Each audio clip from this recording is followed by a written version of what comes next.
জ্বালানির কোনো ঘাটতি নাই, জ্বালানির কোনো সংকটই না থাকে, তাহলে এত লম্বা লাইনই বা কেন, দামই বা বাড়াইতে হয় কেন, অফিস কর্মসূচি সময় পরিবর্তন করতে হয় কেন?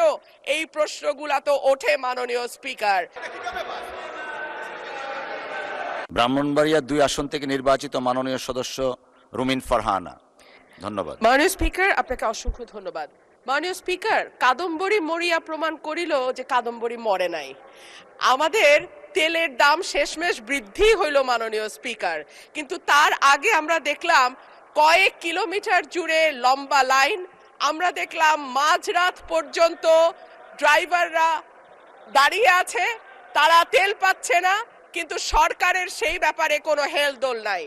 আশ্চর্য হয়ে লক্ষ্য করলাম মাননীয় স্পিকার, মন্ত্রীরা যখন সংসদে বক্তব্য দেন তখন তারা অবলীলায় বলেন বাংলাদেশে জ্বালানির কোনো ঘাটতি নাই, কিন্তু মাননীয় স্পিকার যখন তেল নিতে যায় তখন দেখা যায় 3 কিলোমিটার লম্বা লাইন। মাননীয় স্পিকার, সরকার সম্ভবত কিছু পদক্ষেপ গ্রহণ করবার ঘোষণা দিয়েছে। তার একটা হচ্ছে মার্কেট প্লেস 7টা বাজে বন্ধ করে দেয়া। চমৎকার সিদ্ধান্ত মাননীয় স্পিকার, তবে মনে রাখতে হবে কেনা কাটা বা শপিং যেটুকু হয় সেটুকু সন্ধ্যার পরেই হয়, তার আগে হয় না। 2 হইল অফিস আদালতের সময় বলে পরিবর্তন করবে।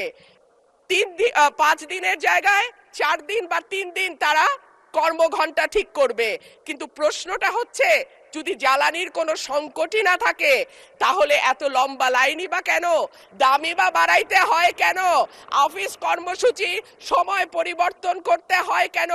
এই প্রশ্নগুলা তো ওঠে মাননীয় স্পিকার। মাননীয় স্পিকার, আপনার মাধ্যমে এই সংসদের কাছে আমি জানতে চাই, জ্বালানি মন্ত্রীরা যখন গণমাধ্যমে কথা বলেন তখন মনে হয় বাংলাদেশে আল্লাহর রহমতে কোনো সংকট নাই।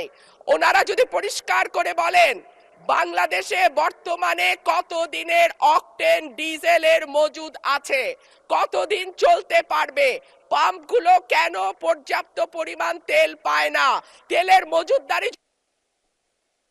ধন্যবাদ মাননীয় সদস্য। মাননীয় চিফ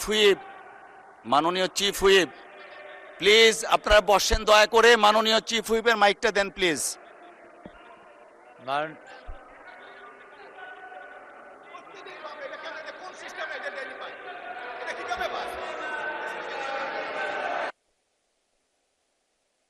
মাননীয় সদস্যবৃন্দ,